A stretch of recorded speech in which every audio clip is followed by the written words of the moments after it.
सोचिए क्या हो अगर दुनिया के सारे बच्चे डीएनए म्यूटेशंस के कारण अजीब अजीब सी पावर्स गेन करने लग जाएं। वो इतने ज्यादा शक्तिशाली हो जाएं कि चीजों को यहाँ से वहाँ पे उड़ा सके, लोगों के माइंड पे कंट्रोल पा सके और बिजली के झटके दे सके। जी हाँ दोस्तों, मैं बात कर रही हूँ 2018 में release the darkest mind movie की, जो कि गाइस एक साईफाई एक्शन एडवेंचर मूवी है और बहुत ही ज्यादा दिलचस्प है। आपको ये लेकिन तभी समझ में आएगी जब आप इस वीडियो को एंड तक देखेंगे। सो विदाउट वेस्टिंग टाइम फटाक से वीडियो स्टार्ट करते हैं। सो इस मूवी की स्टार्टिंग में हमें एक रूबी नाम की लड़की को दिखाया जाता है, जहाँ की अचानक से उसकी एक दोस्त की आंखें नीली हो जाती हैं और वो वाइब्रेट होने लग जाती है और वो वहीं पे मर जाती है। ये एक बीमारी थी जिसको कि साइंटिस्ट ने IEEE नाम दिया था और साइंटिस्ट इसका कोई भी इलाज नहीं ढूंढ पा रहे थे। धीरे धीरे कुछ टाइम बाद 90% बच्चे इस बीमारी के चपेट में आकर मर गए थे। फिर जहां अमेरिका का प्रेसिडेंट भी अपना इंटरव्यू दे रहा था, जहां वो ये बताता है कि उसका बेटा भी इस बीमारी के चपेट में आया है, लेकिन डॉक्टर्स उसका ट्रीटमेंट कर रहे हैं और वो लोगों को हिम्मत देकर उनको कह रहा होता है कि अगर उन्हें कोई भी बच्चा अपने आसपास दिखाई देता है तो वो जल्दी उसे CDC डिपार्टमेंट में भिजवा दे ताकि हम उसका इलाज करवा सकें। जहाँ रूबी उन जिंदा बच्चों में से एक थी, लेकिन उसके पेरेंट्स को हमेशा अपनी बेटी के लिए बहुत ही डर लगा रहता था कि बाकी बच्चों की तरह कहीं वो भी मर ना जाए। और रूबी का आज बर्थडे था, जहाँ पे उसके पेरेंट्स उसे केयरिंग गिफ्ट करते हैं और वह सोने के लिए चली जाती है। जहाँ रूबी अपने पेरेंट्स से बहुत ही ज्यादा प्यार करती थी और साथ ही वो ये भी जानती थी कि उसके पेरेंट्स उसके लिए बहुत ही ज्यादा टेंस है, तो इसलिए वो रात को उनके रूम में जाती है और वो जाकर अपनी मॉम का हाथ पकड़ती है। लेकिन गाइस तभी अचानक से उसकी आंखों का कलर ऑरेंज हो जाता है और वो घबरा कर उनके रूम से चली जाती है। फिर नेक्स्ट डे जब वो सुबह अपनी मॉम के पास जाती है तो वो उसकी मॉम उसे नहीं पहचानती। फिर जहाँ पे उसकी मॉम उससे पूछती है कि तुम कहाँ से आई हो, और फिर रूबी उन्हें समझाने की कोशिश करती है कि वो उन्हीं की बेटी है, लेकिन उसकी मॉम उसको फिर भी पहचानने से इनकार कर रही होती है और वो CDC डिपार्टमेंट को कॉल करके पुलिस को वहाँ पे बुलवा लेती है। सोल्जर्स आकर रूबी को अपने साथ में कैंप में ले जाते हैं, लेकिन वहाँ वो उनसे जेल की कैदी की तरह बर्ताव कर रहे थे और वो एक बच्चे को बहुत पीट रहे थे क्योंकि उसने उनके साथ में बदतमीजी की थी। रूबी ये सब कुछ देखकर बहुत ही ज्यादा घबरा जाती है और फिर उसे एक डॉक्टर के पास लेकर जाया जाता है, जहाँ डॉक्टर उसे बताता है कि जो भी सर्वाइवल्स हैं उनको ये बीमारी कुछ और ही बना देती है और उनको हमने फिर कलर के बेसिस पे अलग किया हुआ है। पहले आते हैं ग्रीन, जो कि बहुत ही ज्यादा दिमाग वाले और इंटेलिजेंट होते हैं। फिर आते हैं ब्लू, जिनके पास की टेलीकाइनेटिक एबिलिटीज होती हैं।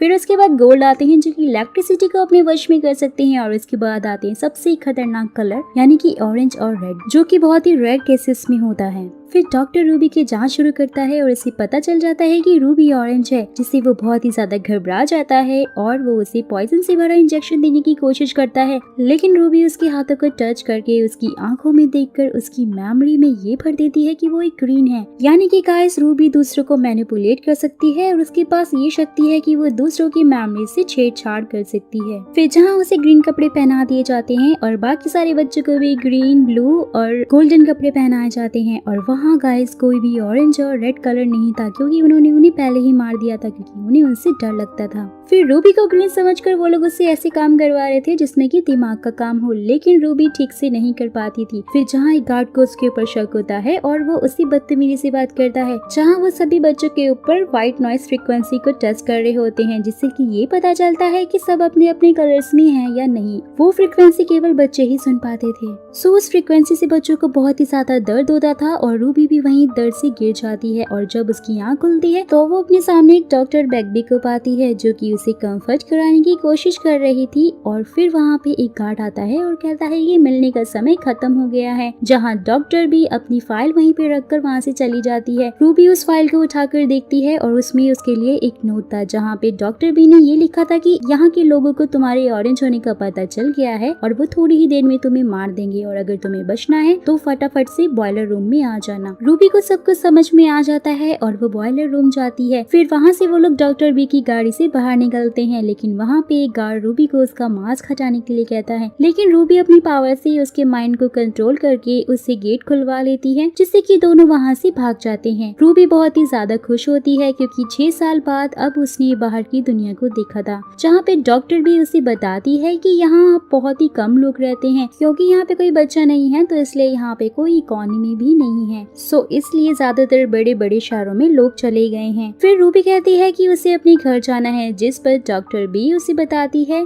कि उसके घर में जाना उसके लिए सेफ नहीं है क्योंकि वहाँ पे पुलिस आराम से उसे ढूंढ सकती है। वो उसे कहती है कि वो उसे चिल्ड्रन लीग लेकर जाएगी जहाँ पे उसके जैसे और भी बच्चे हैं जिन्हें की वो लोग कैंपस से छुड़वा कर लेकर आए थे। फिर डॉक्टर भी उसे एक GPS देती है जिसको रूबी अगर दबाएगी तो उसकी लोकेशन उन्हें मिल जाएगी। फिर डॉक्टर भी गैस स्टेशन पे अपने साथी रॉब से मिलती है। रॉब रूबी को देखकर उससे हाथ मिलाता है, लेकिन रूबी उसे शक की निगाहों से देखती है क्योंकि रूबी उसे टच करके उसकी अंदर की मेमोरीज को देखने लग जाती है जिसमें कि बच्चे उसे डर के भाग रहे थे और वो बच्चों को जबरदस्ती पकड़ रहा था, जिससे घबरा कर रूबी तुरंत कपड़े चेंज करने के लिए स्टोर रूम में चली जाती है और वहाँ पे उसे एक जू नाम की छोटी सी बच्ची दिखती है जो कि गोल्डन थी। फिर जहाँ वो उस पे इलेक्ट्रिसिटी से अटैक करती है लेकिन रूबी बच जाती है। वो जाकर अपनी गाड़ी में बैठ जाती है। रूबी भी उसके पीछे पीछे जाती है और उससे हेल्प मांगती है, जहाँ पे जू समझ जाती है कि उसे हेल्प चाहिए और वो उसे अपनी कार में छुपा लेती है। कार में रूबी की एज के 2 बच्चे और थे जिनका नाम लियाम और चार्ल्स था।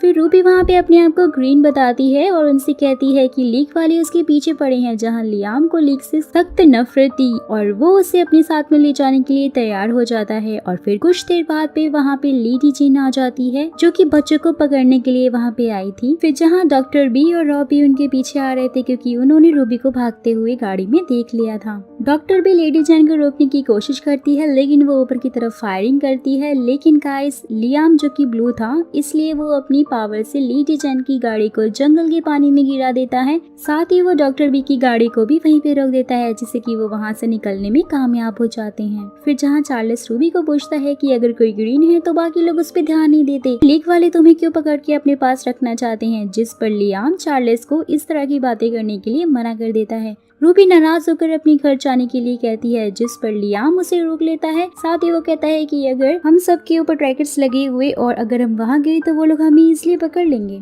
हम ईस्ट की तरफ जा रहे हैं क्योंकि वहाँ पे एक ऑरेंज लड़का रहता है जो कि बहुत सारे चिल्ड्रंस को अपने पास सुरक्षित रखता है, तुम्हें भी हमारे साथ वहाँ पे चलना चाहिए, जिस पर रूबी मान जाती है। फिर रास्ते में रूबी उनसे पूछती है कि डॉक्टर बी ने उसे बाहर निकालते टाइम बहुत बड़ा रिस्क लिया है और वो कैंपस वालों से भी नफरत करती है, तो हम उनसे क्यों भाग रहे हैं। जहाँ लियाम बताता है कि उसने पहले मुझे भी लीग में ज्वाइन करवाया था और साथ ही मुझे मेरी पावर्स का यूज करना भी सिखाया था और धीरे धीरे उन्होंने मुझे सोल्जर्स बनाना चाहा जो कि मैं बिल्कुल भी नहीं चाहता था, सो इसलिए मैं वहाँ से भाग गया। वो लोग बच्चों की आर्मी खड़ी करना चाहते हैं गवर्नमेंट के खिलाफ। फिर वहीं दूसरी तरफ कैंपस में उस डॉक्टर को जिसने की रूबी को ग्रीन डिक्लेयर किया था उसे बहुत मारा जाता है और कैबिन में बंद कर दिया जाता है, जहाँ पे मास्क लगाकर एक लड़की आती है और बहुत ही बुरी तरह से उसे मार देती है। सोते वक्त जू का हार्ट रूबी से टच हो जाता है जिससे कि उन दोनों को सपने में दिखाई देने लगता है वो वाला टाइम जिसमें कि लियाम, जू और चार्ल्स कैंपस से भाग रहे थे। लेकिन वहाँ लियाम ने बहुत सारे बच्चों को अपनी पावर से बचाने की कोशिश भी की थी, लेकिन स्टिल काफी सारे बच्चे गार्ड की गोलियों से मारे गए थे। फिर नेक्स्ट डे जू अपनी एक रेड कलर की ड्रेस रूबी को पहनने के लिए देती है जिसमें वो काफी ज्यादा सुंदर लग रही थी और लियाम भी उसकी तारीफ करता है। लेकिन तभी वहाँ पे एक बंदा आ जाता है जो कि उन बच्चों को देख लेता है। लियाम तो काफी ज्यादा डर जाता है अचानक से, लेकिन रूबी अपनी पावर्स का यूज करके उसको चुपचाप वैन में जाकर बैठने के लिए कहती है और जहाँ वो वैसे ही करता है। लियाम को कुछ समझ में नहीं आ रहा था और उसके बाद वो लोग भी अपनी वैन में बैठकर जाने लग जाते हैं और वैन में फिर से प्रेसिडेंट के बेटे क्लांसी की रिकॉर्डिंग चल रही थी जहाँ वो कह रहा था कि अगर मैं ठीक हो सकता हूँ तो तुम सब भी ठीक हो सकते हो। और फिर उसके बाद वो लोग एक मॉल में जाकर रुकते हैं और वहाँ से काफी सारा सामान लेने लग जाते हैं क्योंकि पूरा मॉल खाली था और वहाँ पे कोई भी नहीं था। लेकिन वहाँ पे अचानक से 4 बच्चे आ जाते हैं जो कि उन्हें तंग करने लग जाते हैं, बट जू आकर उन्हें अपनी इलेक्ट्रिसिटी पावर से रोकने लग जाती है और वो उनको वहाँ पे पकड़ लेती है, जहाँ पे वो लोग ये कहते हैं कि तुम्हारे ऊपर ट्रैकर्स भी लगे हो सकते हैं, तो हो सकता है कि तुम्हारे चक्कर में हम सब लोग भी पकड़े जाएंगे। फिर जहाँ वो आपस में काफी सारी बातें करते हैं, एक दूसरे को समझाते हैं, फाइनली वो बच्चे एक रात के लिए उन्हें वहाँ पे रुकने देते हैं। फिर वहाँ वो लोग उस ऑरेंज बॉय के बारे में बात करने लग जाते हैं जिसने कि ईस्ट रिवर में बाकी के बच्चों को महफूज रखने के लिए जगह बनाई थी। लियाम उनसे उसका एड्रेस पूछता है, लेकिन वो लोग कहते हैं कि ये एक सीक्रेट है और ये हम नहीं बता सकते। लेकिन रूबी वहाँ पे अपनी पावर्स का यूज करके उन बच्चों के माइंड को मैनिपुलेट करके उनको अपने वश में करके उनसे वो एड्रेस पूछती है, जहाँ पर वो लोग सिर्फ एक कोड वर्ड वर्ड बताते हैं जो कि था EDO। फिर रात के टाइम पे चार्ल्स उस कोड वर्ड EDO को समझने की कोशिश कर रहा होता है, जहाँ पर रूबी भी आकर उसकी हेल्प करने लग जाती है और चार्ल्स उसको बताता है कि मेरे पापा समझ रहे होंगे कि मैं मर चुका हूँ, क्योंकि वो एक डॉक्टर है और वो काम की रियलिटी को अच्छे से जानते हैं। फिर वही रूबी भी कहती है कि मेरे पापा को भी ऐसे ही लग रहा होगा, क्योंकि वो पुलिस डिटेक्टिव थे। फिर जहाँ पर पुलिस वर्ड सुनकर चार्ल्स को याद आ जाता है जैसे पुलिस एक स्पेसिफिक फ्रीक्वेंसी पे बात करती है जिससे कि सिर्फ वही लोग समझ सकते हैं। सो हो सकता है कि EDO भी इसी तरह का कोई फ्रीक्वेंसी नंबर हो जिसे कि सिर्फ बच्चे ही समझ पाते हैं, जैसे कि व्हाइट नॉइज की फ्रीक्वेंसी को केवल बच्चे ही सुन पाते थे। और गाइस फाइनली वो लोग उस वर्ड को समझ लेते हैं जिसमें कि एक साउंड थी और वो थी कि तुम अगर हमें सुन पा रहे हो तो तुम हम में से एक हो, और अगर तुम हम में से एक हो तो तुम हमें इजिली ढूंढ सकते हो, लेक प्रिंस वर्जीनिया। जहाँ रूबी ये सब कुछ सुनकर बहुत ही ज्यादा खुश हो गई थी, क्योंकि वर्जीनिया में ही उसके पेरेंट्स रहते थे और वहीं पे उसका घर था। तो वो लोग वर्जीनिया के लिए निकल जाते हैं। फिर जहाँ वो लोग रूबी को उसके घर छोड़ देते हैं। फिर रूबी वही की रिंग लेकर अपने मॉम डैड से मिलने के लिए जाती है, जिनसे कि मिलने के लिए वो काफी ज्यादा एक्साइटेड थी। लेकिन फिर वो सोचती है कि अगर जैसे उन्होंने मुझे पहले नहीं पहचाना और अगर ऐसा हुआ तो उसे बहुत ही ज्यादा दुख होगा, तो वो उनसे नहीं मिलती और वो वहाँ से भागने लग जाती है। रास्ते में उसे लियाम मिलता है और वो उसके साथ में काफी ज्यादा इमोशनल हो जाती है।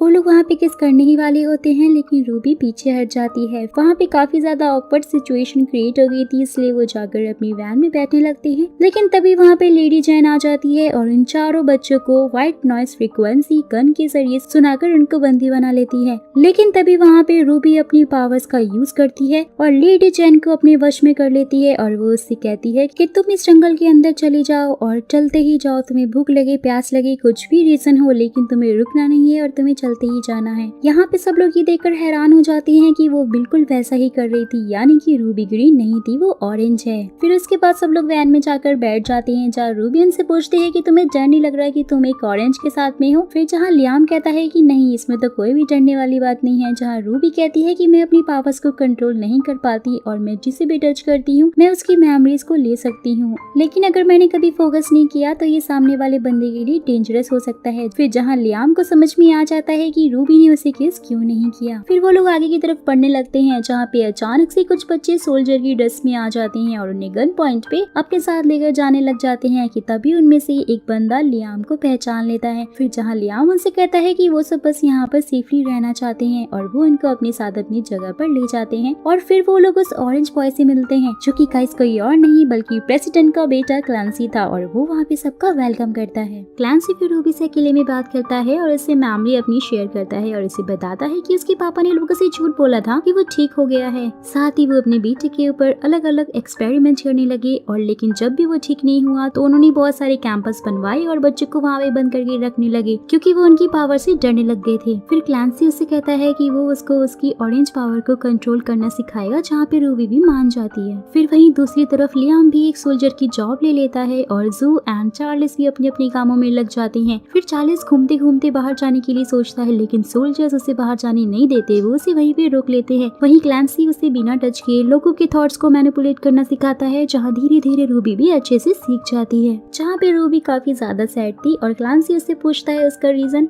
और साथ ही ये भी कहता है कि एक ऑरेंज ही दूसरी ऑरेंज को समझ सकता है और वो उसका हाथ पकड़ता है ताकि वो उसकी मेमोरीज को देख सके। और ये सब लियाम भी वहाँ पे खड़ा होकर देख रहा था। उसे बहुत ज्यादा गुस्सा आता है और वहाँ से चला जाता है। फिर क्लांसी रूबी की मेमोरी में 6 साल पीछे जाता है। फाइनली गाइस हमें यहाँ पे ये पता चलता है कि आखिर उस रात में हुआ क्या था। सो जब रूबी अपना बर्थडे सेलिब्रेट करने के बाद अपनी मॉम और डैड के रूम में जाती है और जब वो उन्हें टच करती है तो वो गलती से अपनी सारी मेमोरीज उनके अंदर से मिटा देती है और यही कारण था कि उसके मॉम और डैड उसे नेक्स्ट डे पहचानने से इनकार कर रहे थे। फिर जहाँ ये सब कुछ जानकर क्लांसी बहुत ज्यादा शॉक होता है, क्योंकि ये सब करना उसे नहीं आता था और ये पावर उसके पास भी अभी तक नहीं थी। और फिर वो रूबी से इसके बारे में पूछता है कि वो उसे ये सब कुछ सिखा दे, लेकिन वो कहती है कि वो इन सब के बारे में नहीं जानती, ये सब उसकी बहुत बड़ी गलती थी जिस कारण से आज वो अपने पेरेंट्स से दूर है। फिर रूबी यहाँ से लियाम से मिलने के लिए जाती है, जहाँ वो उससे नाराज था और वो उसे चिल्लाकर कहता है कि मैं जानता हूँ कि तुम्हारे और क्लांसी के बीच में क्या चल रहा है। और रूबी भी उसे चिल्लाकर कहती है गुस्से में कि तुम्हारे और मेरे बीच में कुछ भी नहीं हो सकता, क्योंकि मुझे डर है कि कहीं मैं तुम्हारे साथ वही ना कर दूं जो कि मैंने अपने पेरेंट्स के साथ में किया था। और साथ ही तुम एक ऑरेंज नहीं हो, ना ही तुम मुझे समझ सकते हो और ना ही इन सब चीजों में मेरी हेल्प कर सकते हो। फिर जब रूबी वहाँ से जा रही होती है तो रास्ते में उसे चार्ल्स मिलता है, जो उससे ये कहता है कि यहाँ पे भी सब कुछ वैसा ही है और यहाँ भी उसे जेल की तरह ही फील हो रहा है, क्योंकि ये लोग उसे कहीं नहीं बाहर बाहर घूमने के लिए नहीं जाने देते और उससे अपने घर की बहुत याद आ रही है। काश ऐसा कुछ हो पाता जिससे कि वो अपनी फैमिली वालों से बात कर पाता। फिर वहीं दूसरी तरफ अपने लैपटॉप से क्लांसी किसी को मैसेज के जरिए ये बता रहा था कि यहाँ पे कितने ऑरेंज है और कितने ब्लू हैं। लेकिन तभी वहाँ पे रूबी आ जाती है जिससे घबराकर क्लांसी अपना लैपटॉप बंद कर देता है। फिर जहाँ वो उससे उसका लैपटॉप मांगती है ताकि चार्ल्स अपने घर वालों से कांटेक्ट कर सके। लेकिन क्लांसी लोगों के दिमाग में जाकर मेमोरी को डिलीट करने वाला तरीका सीखना चाहता था, तो इसलिए वो रूबी के साथ में डील करता है कि अगर वो उसको वो तरीका सिखा देगी तो वो उसके बदले में उसे लैपटॉप दे देगा।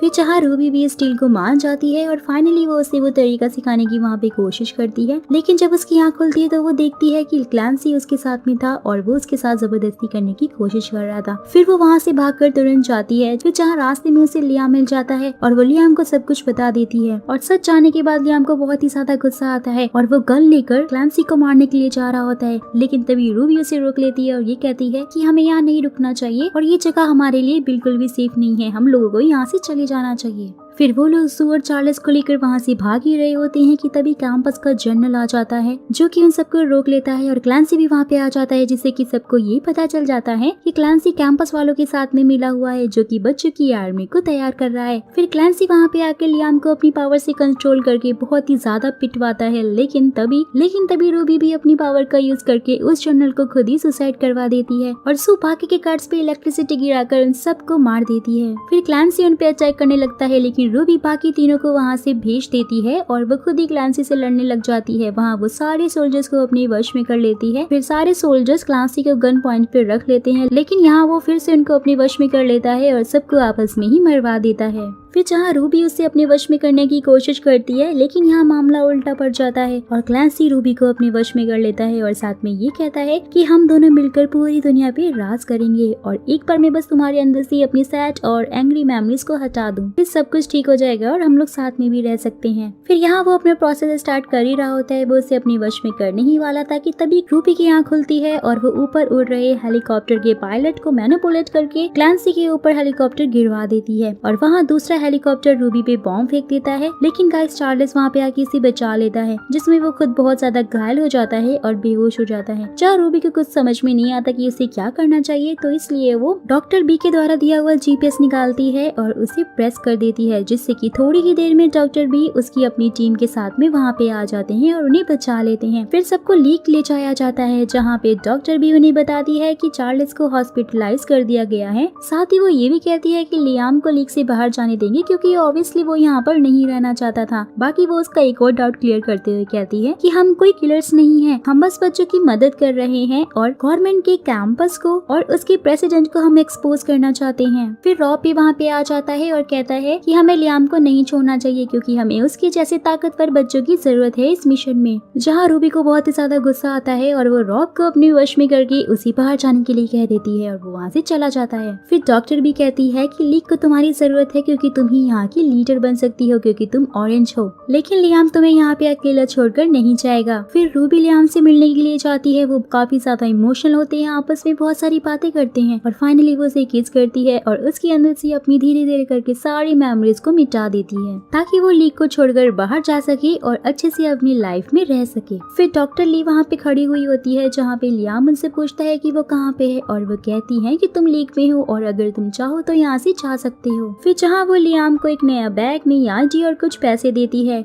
और ये सब कुछ देखकर रूबी को काफी बुरा लग रहा था क्योंकि वो उसे पूरी तरह से भूल चुका था, बट स्टिल वो उसे बाहर तक छोड़ने के लिए जाती है। फिर वहीं दूसरी तरफ दिखाया जाता है कि क्लेंसी अपने प्लेन से उतरता है और वो अपनी आर्मी को देखता है, यानी कि दोस्तों उन सभी बच्चों को जिसको कि उसने अपने वश में कर रखा था। वहीं लीग में रूबी को उन सभी बच्चों का लीडर बना दिया जाता है क्योंकि वो इकलौती ऑरेंज थी। सो गाइस यही इस मूवी का द एंड होता है एंड आई होप कि आपको अच्छे से समझ में आ गई होगी। साथ ही अगर आप मेरे चैनल पे नए हैं तो वेट किसका कर रहे हो, फटाक से चैनल को सब्सक्राइब करो क्योंकि ऐसी इंटरेस्टिंग वीडियोस मैं यहाँ पे हमेशा लेकर आती रहती हूँ और साथ ही बेल आइकन को भी प्रेस करना जिससे कि आपको नोटिफिकेशन जल्द से जल्द मेरी मिल जाए करे जैसे ही मैं वीडियोस अपलोड करती हूँ। तो दोस्तों फिर मुलाकात होगी आपसे एक ऐसी ही इंटरेस्टिंग वीडियो के साथ, तब तक के लिए take care and bye bye.